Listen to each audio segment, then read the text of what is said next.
Muito bem, então a partir de agora estamos no ar para todo o Brasil, especialmente aí para a nossa turma, né, de Física Geral 3. Pessoal, qual é o tema de hoje? Nosso tema de hoje, claro, na sequência que a gente tinha feito lá antes da interrupção do calendário, né? A gente estudou carga, estudou lei de Coulomb e campo elétrico, né? Inclusive, íamos fazer a provinha sobre esse assunto. Então, hoje, eu vou tratar das principais ideias de campo, aquilo que é mais essencial, né? Evidentemente, vocês lembram que a gente terminou fazendo lá uma série de aplicações teóricas, né, em modelos muito sofisticados. Eu vou pegar daquela parte só mesmo aquilo que é absolutamente indispensável, né? Pelas circunstâncias em que a gente está trabalhando. Mas isso eu não vou fazer hoje, óbvio. Hoje eu vou resgatar todos os conceitos, a parte conceitual que é muitíssimo importante para a gente, óbvio, entender depois as aplicações, né? A parte de matemática em si vai ficar para um segundo momento, ok? Então vamos lá. E para iniciar a discussão sobre a ideia de campo elétrico, a primeira coisa que a gente tem que questionar é o seguinte: ontem na última aula, na verdade, a gente tratou desse experimentozinho aqui. É um experimento muito comum que você pode fazer em casa. Pendura lá um fio isolante, um fio de cordão, de barbante comum, né, fininho. Uma bolinha pode ser de isopor, né, deixa ela quietinha lá na vertical. Atrita o pente no cabelo, né, cabelo seco, etc. Aliás, aí, né, na terra da região do norte de Minas, certamente é o que mais está tendo agora, né? Baixíssima umidade, tempo seco, então você pode fazer esse experimento, com certeza vai dar certo. Atritou o pente no cabelo, aproxima dessa bolinha. Como a gente discutiu lá na última aula, ela vai ser atraída, né? Caso seja uma bolinha que estava inicialmente neutra, isso se dá pelo fenômeno de polarização que a gente discutiu e está lá no vídeo que eu apresentei para vocês. Muito bem, a questão agora é a seguinte: no século XIX, esse tipo de experimento passou a ser questionado com uma pergunta. A pergunta é em relação à maneira pela qual a gente interpreta, no fim das contas, a atração que houve, né? Óbvio que aquela ideia de polarização que eu apresentei é uma ideia completamente atual, tá? Então nós estamos fazendo um resgate no tempo. Então, os físicos da metade do século XIX começaram a se questionar o seguinte, ó: sobre esse experimento da imagem 1, a gente costuma afirmar, né? Ou na época se afirmava, com certeza, o bastão exerce uma força elétrica na bolinha, atraindo-a. Ou seja, bastão exerce força no outro corpo, bolinha. A ideia de que um corpo age diretamente no outro, né? Provocando o que a gente chama de força ou de atração. Então, os físicos do século XIX, metade do século XIX especificamente, começaram a se questionar: isso é correto? Aí você pergunta: sim, é correto, a bolinha foi atraída pelo pente, né? O pente exerceu uma força sobre a bolinha. Mas há uma questão mais sutil aí por trás, né? E essa questão sutil é apresentada por ninguém mais, ninguém menos do que James Clerk Maxwell, ou seja, o maior físico teórico do século XIX, provavelmente, né? Ele faz um questionamento: devo convidá-los a reexaminar o passado, ou seja, o que de física havia até então, que admitia aquela possibilidade de que um corpo agisse direto no outro. O pente atrairia diretamente, por ação própria dele, sem interferência de nenhum outro elemento físico, a bolinha pendurada.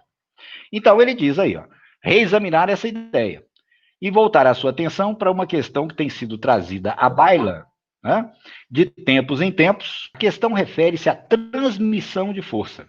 Sabe que dois corpos separados por uma certa distância, aquele exemplo lá, exercem influência mútua sobre os movimentos um do outro, né?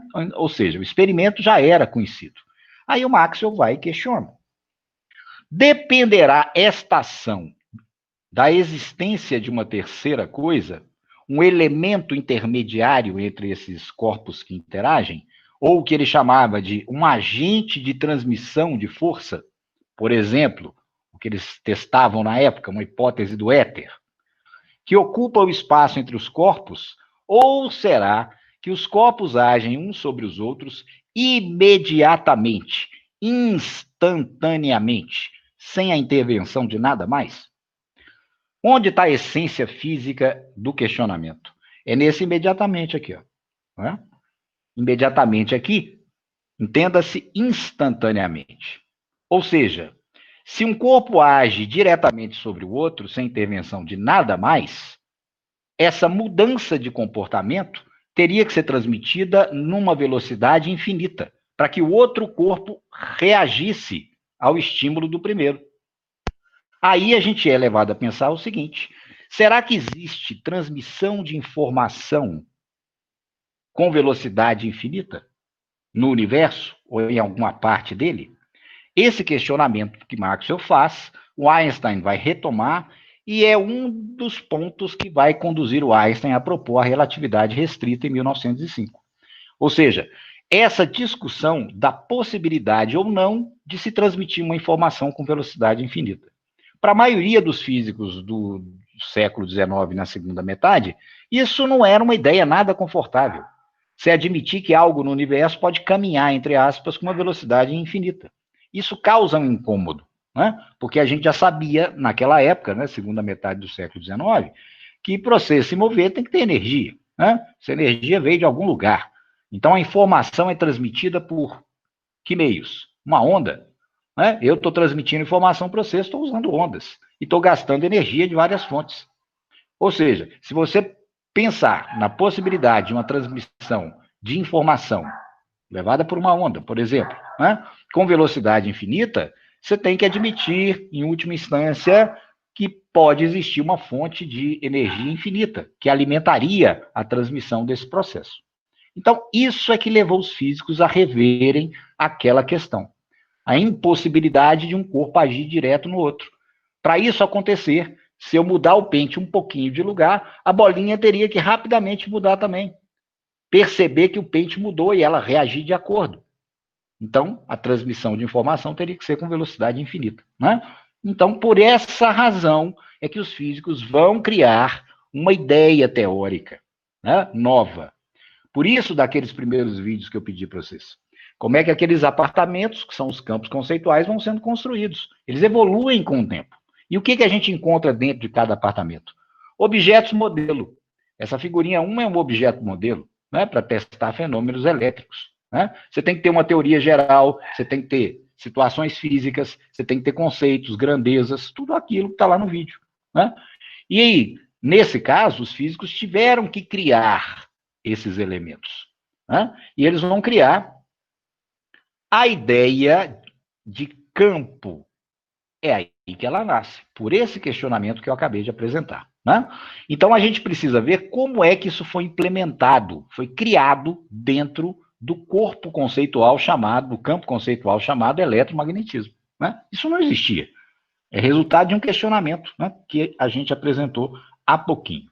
Então, veja como é que os físicos vão implementar, ou seja, implementar, fazer funcionar essa ideia dentro do conjunto de teorias que já havia, né, do conhecimento, inclusive experimental, que já se tinha de eletricidade.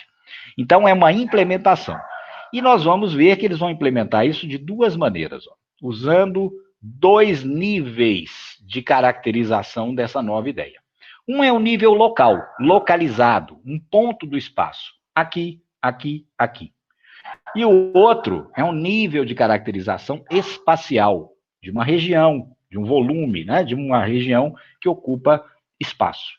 Vamos ver como é que isso foi feito. Principalmente graças à ação do Maxwell. O Maxwell, então, vai defender a ideia de que a ação elétrica é uma ação mediada. Existe um mediador. Mediador é um intermediário, né? Temos A e B e um mediador. Alguém que faz a mediação entre um e outro. Esse agente mediador é o que Maxwell vai chamar de campo.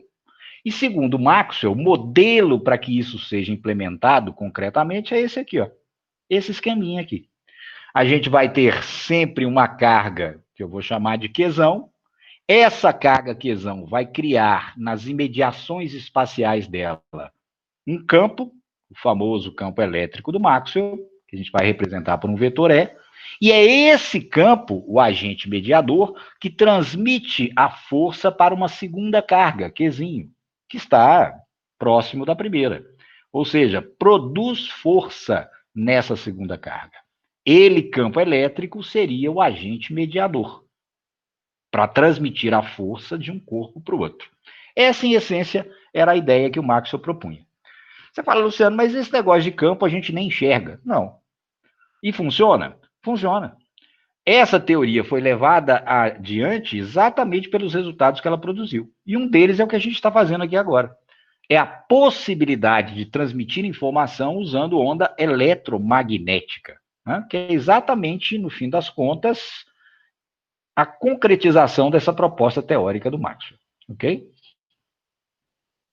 Pois bem, então vamos ver como os físicos tornaram essa ideia factível, prática, até chegar nas ondas eletromagnéticas, até chegar na transmissão que a gente faz hoje, né? Em primeiro lugar, como eu já disse, temos que saber caracterizar esse campo localmente, né? Então vamos supor que eu tenha aí um lugar do espaço que eu esteja estudando, né? Então, nesse lugar do espaço, queremos saber se existe o tal campo elétrico e como caracterizá-lo. Para isso, a gente vai precisar de um elemento de teste, já que a gente não enxerga campo.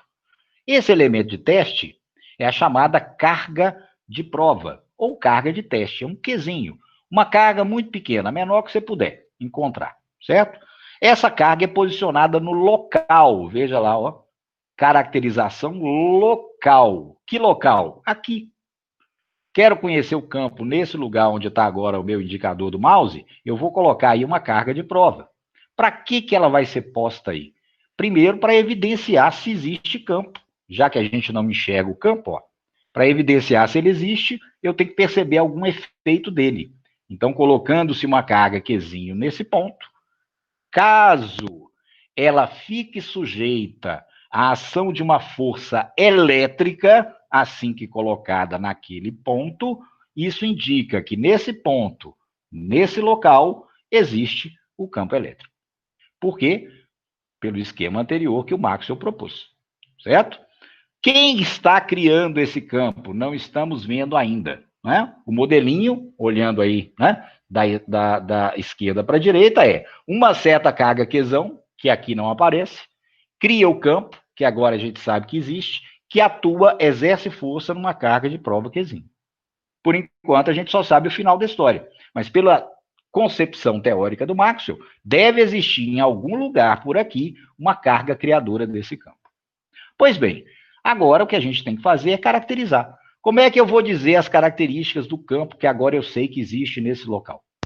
A gente vai ter que definir um vetor, né? Um vetor chamado vetor E. E por que um vetor e não um escalar? Por que uma grandeza que tem que ser vetorial? Porque o único efeito que a gente percebe de campo, concretamente, é uma força. E força, desde a mecânica de Newton, já é uma grandeza vetorial. Portanto, se eu conheço a existência do campo por meio de uma grandeza vetorial, nada mais natural que caracterizá-lo também vetorialmente. E como é que isso é feito? É feito lembrando da regra de implementação que o Maxwell fez. Lembra? Uma certa carga cria o campo. Esse campo é que produz a força na segunda carga. Portanto, nada mais natural do que relacionar a força com quem a produz. Olha lá, a força é produzida por um campo.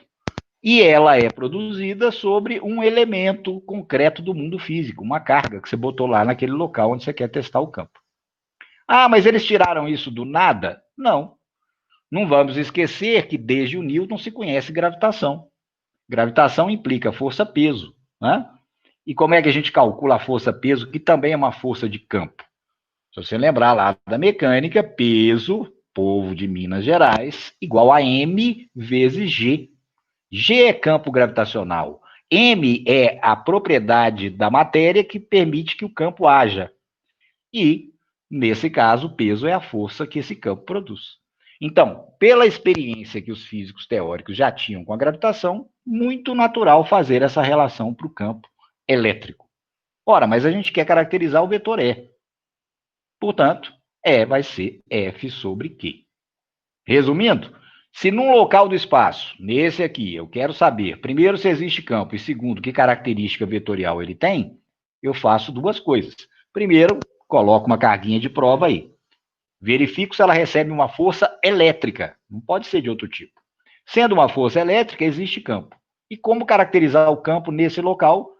Escrevendo o vetorzinho dado por F sobre Q. A força F eu meço, a carga aqui também a gente mede.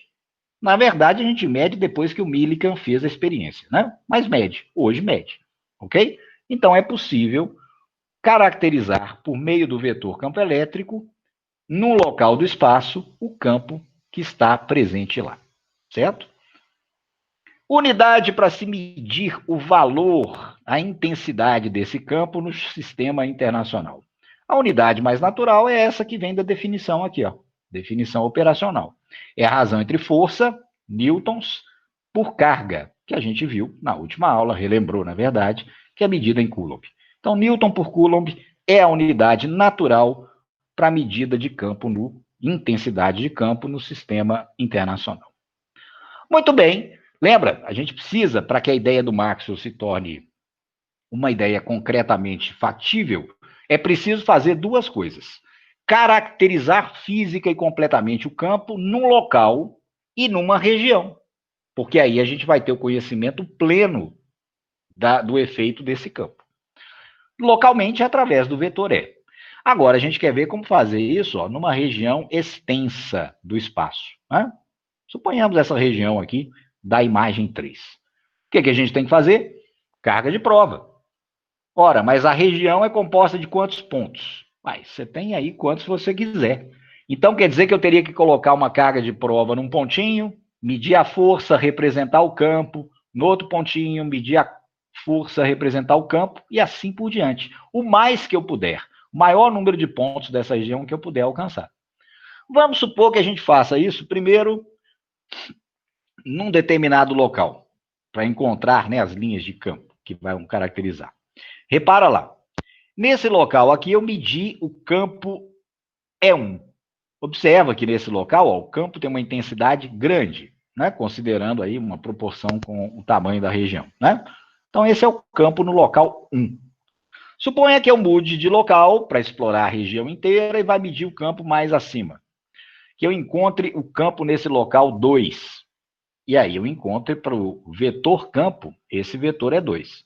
Que diferenças há entre ambos? Bom, a diferença, em primeiro lugar, está na intensidade. O campo na região 1 é muito mais intenso que na região 2. Segundo, na direção deles.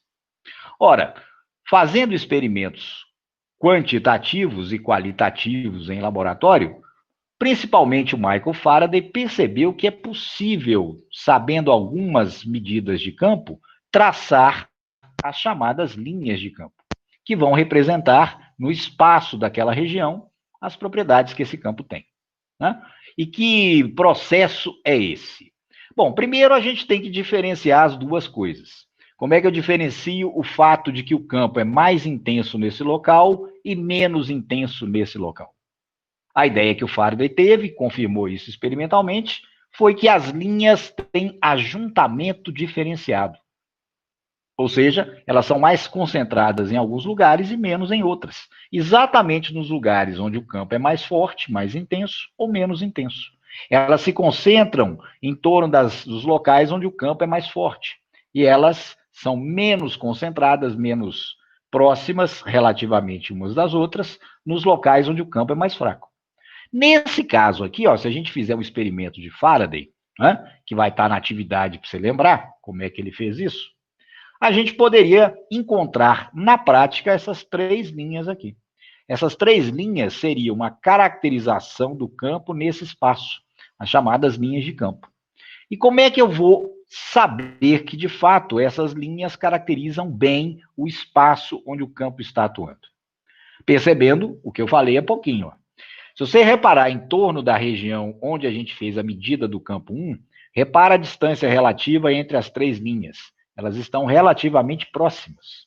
Se a gente for para o local onde eu medi o campo, no local 2, repara que as linhas agora estão relativamente, se eu pensar aqui, ó, nesse espaço que eu estou circulando aí, ó, as linhas estão mais separadas, menos concentradas, menos próximas umas das outras, ao contrário do que acontece aqui. E isso está de acordo com as medidas.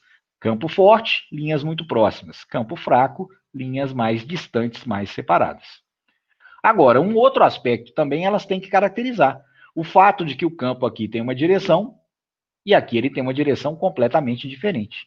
E aí a ideia genial que os físicos tiveram foi associar a direção da linha com essa retinha pontilhada aqui, que é a direção da tangente a essa linha no ponto onde você fez a medida do vetor E. Então, em cada pontinho, a linha de campo, que vai representar a ação espacial do campo, tem que ser tangente à direção do campo.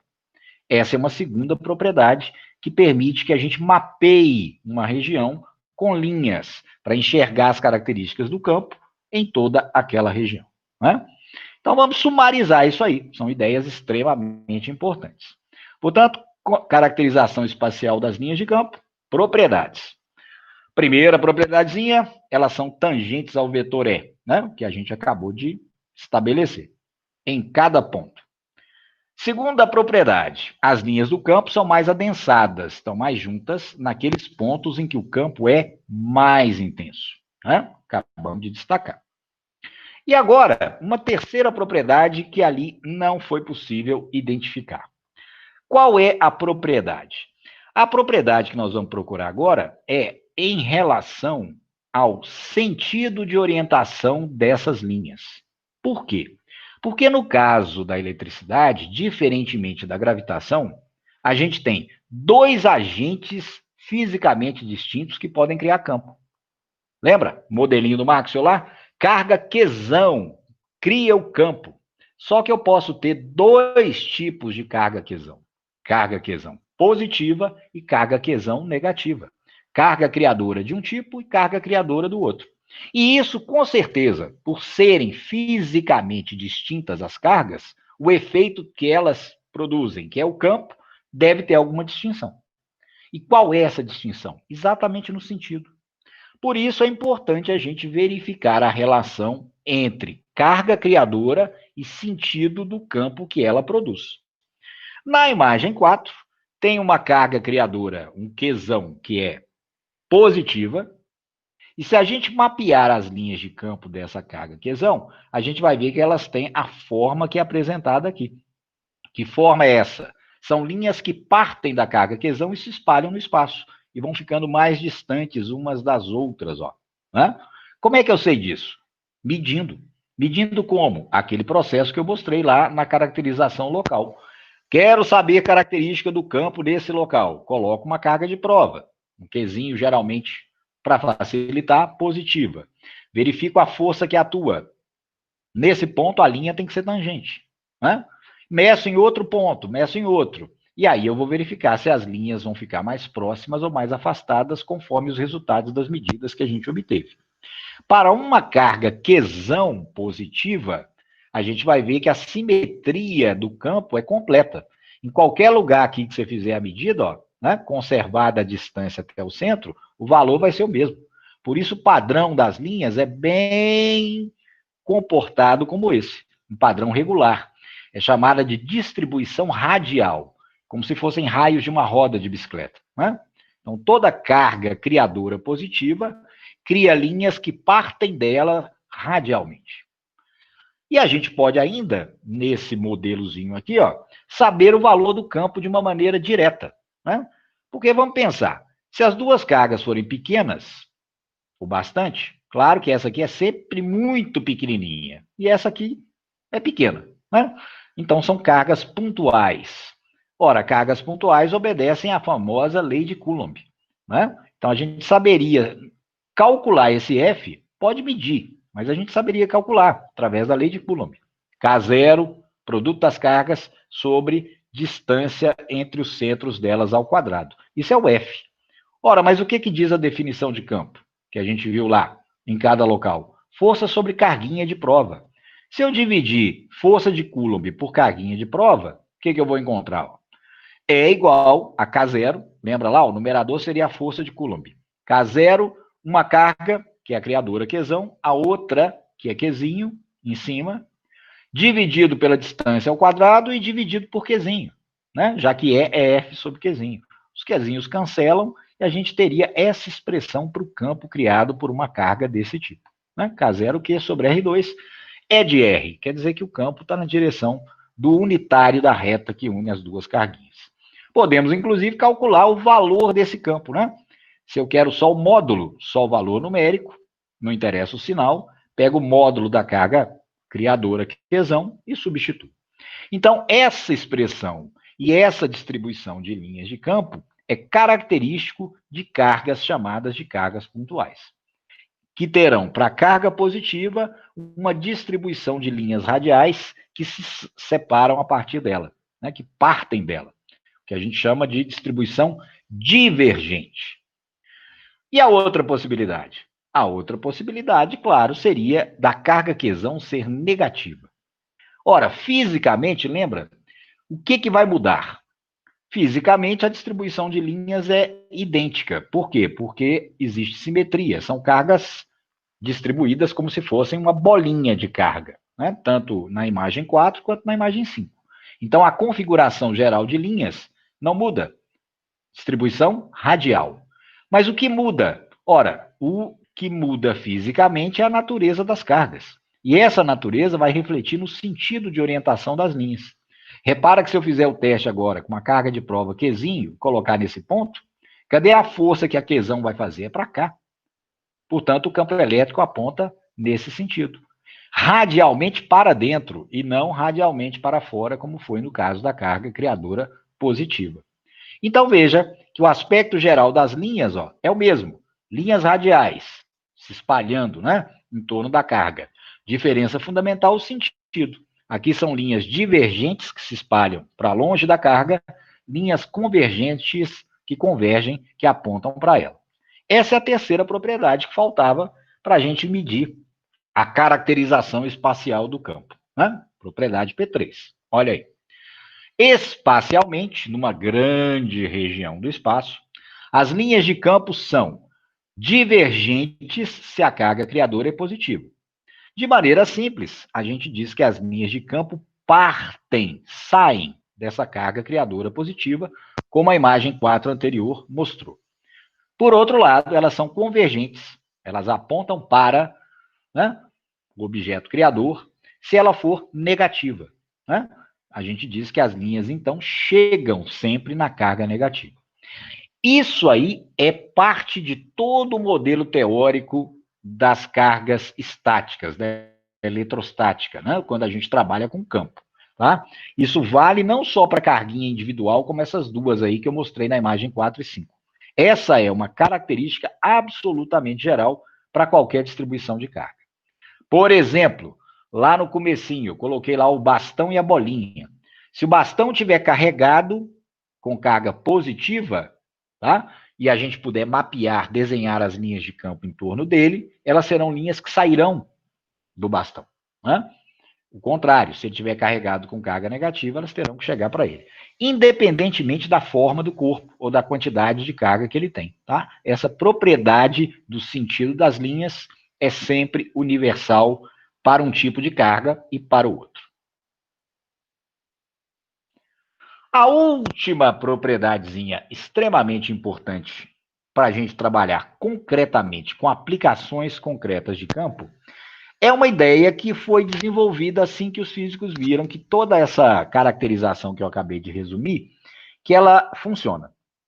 Foi exatamente pensar no seguinte: já que eu sei, como a gente acabou de mostrar lá, como calcular o campo, como representar o campo, como mapear o campo para uma única carga criadora, um único Qzão, e se eu tiver mais de um Qzão? Se eu tiver 3, se eu tiver 1000, se eu tiver 1 bilhão, teria como fazer esse mesmo processo? Aí eles começaram analisando a situação para duas, né? Como mostra aí na imagenzinha número 6. Ó. Vamos olhar lá. Embora aqui esteja... Ih, minha secretária, né? Não editou essa parte. Que teria que ser Qzão 1, tá? Mas, pirlim pim pim, vai aparecer Qzão. Então, aqui, carga criadora número 1, e aqui eu tenho uma carga criadora número 2, né? Que é negativa e tem o dobro do valor daquela número 1. E aqui tem o local do espaço. Como saber qual é o campo produzido efetivamente nesse local do espaço por ambas as cargas? Ou se eu tivesse mais uma aqui, ou se eu tivesse mais uma, né? Ou se fosse o caso lá da imagem número 1 de hoje. Aquele bastão lá, ou aquele pente que eu pedi para você passar no cabelo para atrair a bolinha, né? Quantas cargas tem naquele pente? A gente viu no exemplo de eletrização da última aula, aquilo lá são trilhões, né? Ou seja, e se eu tivesse trilhões de cargas aqui e quisesse saber o efeito de campo que elas criam? Tem como fazer? Bom, se eu souber para duas, eu sei para quantas eu quiser. E qual a ideia de fazer para duas? É considerar que cada uma, ao criar campo no local, age independentemente da outra. Como assim? Como se a outra não existisse. Na prática, a carga Q1 está aqui e ela não tem, a princípio, né, ninguém na sua vizinhança. Se isso acontecesse, como seria o campo criado nesse local P por apenas a carga 1? Ora, pelo que a gente acabou de comentar, como é uma carga criadora pequenininha e positiva, todas as linhas de campo são radiais, saem delas, né? Então, nesse caso, ó, essa linha pontilhada aqui seria uma linha de campo, apontando, né, para longe da carga Q1. Nesse local específico, o que a gente sabe? O campo E tem que ser tangente à linha. Como a linha de campo de uma carga pequenininha é sempre uma reta, tangente a uma reta é uma reta. Então, o vetor campo elétrico aqui está nessa reta naturalmente.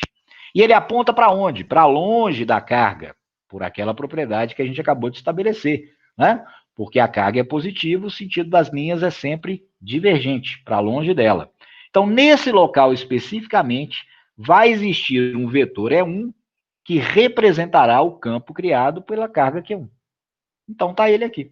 Eu posso calculá-lo, como a gente mostrou, K0, valor de Q1 sobre essa distância ao quadrado, ou então eu posso medi-lo, né?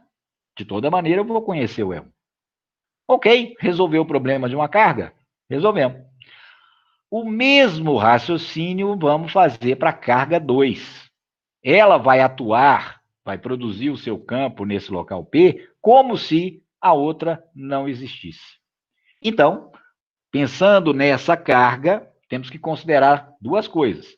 Primeiro, que ela é negativa, né? E segundo, que ela tem um valor em módulo maior que aquele, né? Isso vai influenciar no campo que ela cria. De que maneira? Primeiro, no sentido. Repara que, nesse caso, a carga Q1 atuaria no local, ó, criando um campo que deve o quê? Por ser negativa, apontar para ela. Regrinha que a gente acabou de estabelecer. Segundo, pelo fato dela ter o dobro de valor em módulo da primeira, o vetor que representará o valor do campo que ela cria, esse aqui, ó, tem que ser o dobro do tamanho do primeiro. Então, esse vetorzinho aqui é 2, tem o dobro do tamanho do primeiro. Feito isso, temos então os efeitos independentes das cargas, como se cada uma não existisse. Ora, e qual é o efeito total que elas vão produzir? Se são grandezas vetoriais, o efeito total é a soma dos dois efeitos individuais. Aí a gente vai ter que usar o quê? Ó? A famosa regrinha do paralelogramo. Ó. Paralelo a um vetor, paralelo a outro. E quem vai ser o campo efetivamente produzido resultante nesse ponto? A diagonal desse paralelogramo. Esse vai ser o campo resultante criado pelo efeito conjunto das duas. Ele é a soma vetorial desses dois. Então, esse é um princípio que aqui eu expus para apenas duas carguinhas, que você pode estender para quantas quiser. Portanto, se eu tiver mais uma por aqui, eu vou desenhar nesse local o campo que ela cria, terei mais um vetor. Faço a soma dele com os outros, a resultante é o efeito de campo global que a distribuição produz aqui. Ah, Luciano, mas e se tiver 1 trilhão? Fizeram essa pergunta para os físicos teóricos. E aí, eles responderam que é possível fazer uma soma de quantas parcelas você quiser. Inclusive, se a soma tender a infinito, tem como fazer também. Basta passar o limite dessa soma. né, para infinito. Aí alguém que é bom matemático vai dizer, mas isso é uma integral. Exatamente, né? Então é por essa razão que nos problemas realmente aplicados a gente tem que usar integral. Se eu quiser saber lá naquele começo lá, quanto de força o pente ou aquele bastão faz na bolinha, eu vou ter que usar integral por isso. Porque eu tenho uma quantidade absurdamente grande de cargas no pente, mesmo tendo passado ele só uma vez no cabelo. E como é que eu faço essa soma? Não tem como fazer aqui, ó. Aqui é fácil de fazer porque só são duas, né? Ou três, sei lá, um número razoavelmente pequeno, a gente faz na mão, né? Uma soma discreta. Mas no caso lá, a gente vai ter que fazer uma soma contínua, que é exatamente a integral, né? Essa ideia, então, é que a gente tem que aplicar, né? E vamos fazer isso com calma, na hora certa, mais à frente. Esse princípiozinho que permite que tudo isso seja feito, recebe esse belo nomezinho aqui, ó. Princípio da superposição. É considerar que num dado local do espaço, os efeitos individuais de cargas se superpõem, se sobrepõem, ou seja, se somam, como se cada uma agisse independentemente da outra. Então, esse é o famoso princípio da superposição.